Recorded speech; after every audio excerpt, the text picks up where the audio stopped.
Perkenalkan, nama saya Narimo, staf dari UPT Kawasan Wisata yang kebetulan eh, sebagai staf fungsional di sini. Mungkin ada yang lain. Sudah berapa lama kerja di sini? Kalau saya kerja di sini hampir 25 tahun. Terus keberadaan UPT ini sudah sekitar eh,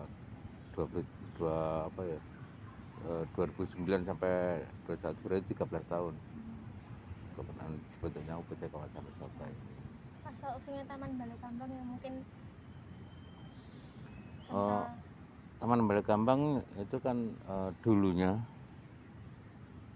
dibuat oleh Mangkunegara ke-7 karena rasa cintanya beliau terhadap putrinya.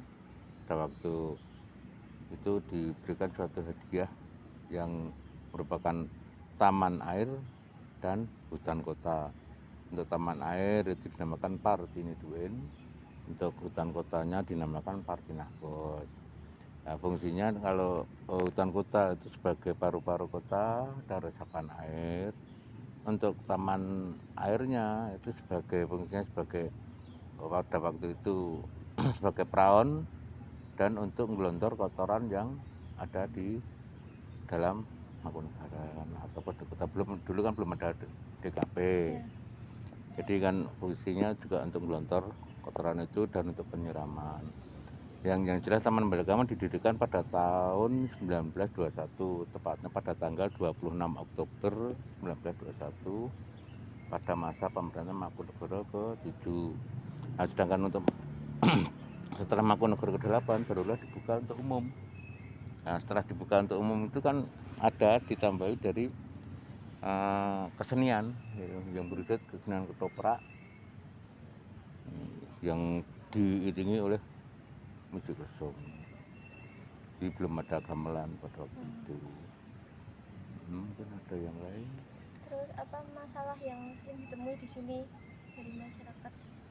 Ya, kalau masyarakat ini inginnya kan ya serba yes, Iya. serba the best, tapi tidak mau menjaga lingkungan. Gitu.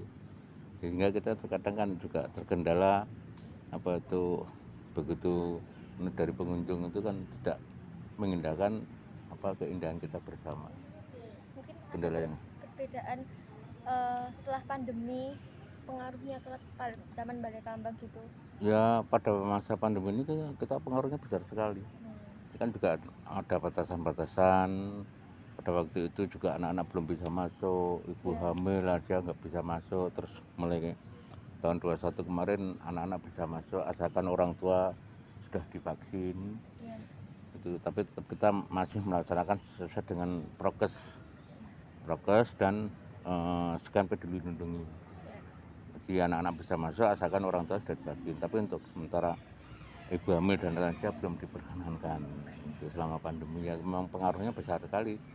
Ya kan yang dulu juga pintu bisa buka 2 lokasi, sekarang hanya 1 pintu supaya apa? Bisa tercover untuk pengunjung itu, untuk prokesnya itu bisa tercover.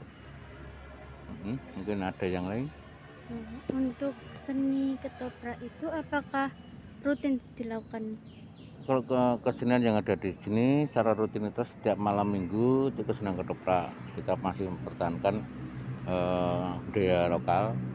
Terus untuk 1 bulan sekali itu ada Ramayana. Entah Ramayana itu setiap bulan sekali. Tapi tanggalnya tidak menentu, kita ngambilnya di hari Jumat malam Sabtu supaya apa? Tidak benturan dengan ketoprak. Jadi untuk bulan purnamanya kadang maju sedikit, kadang mundur sedikit. Kalau kita ngambil bulan purnama tanggal 15 bulan Jawa itu kan nanti bisa benturan dengan ketoprak lepas malam minggu. Mungkin ada yang lain. Untuk hewan-hewannya itu apakah di sini dengan tidak adanya pengunjung apakah tetap masih berkeliaran? Kalau hewan-hewan memang sebetulnya kita lepas sesuai dengan habitatnya, termasuk swan, kalkun, itu terus yang kita karantina hanya merak, karena kan merak kan bisa terbang. Nah nanti kan misalnya kita sesuaikan dengan habitatnya terbang keluar. Nah, untuk sementara selama pandemi kemarin memang rusa kita karantina.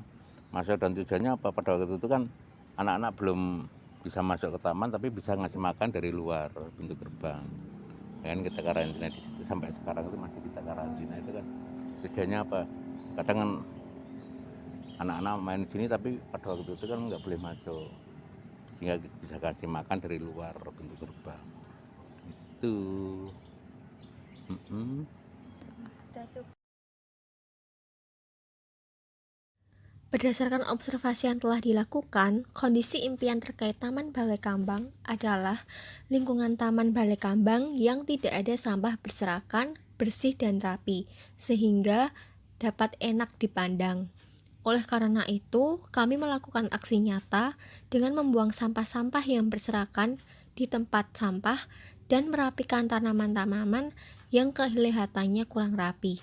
Semoga semua masyarakat, terkhusus pengunjung Taman Balai Kambang, dapat selalu menjaga kebersihan dan keindahan Taman Balai Kambang dan tempat-tempat yang lain juga. I know gold is not enough.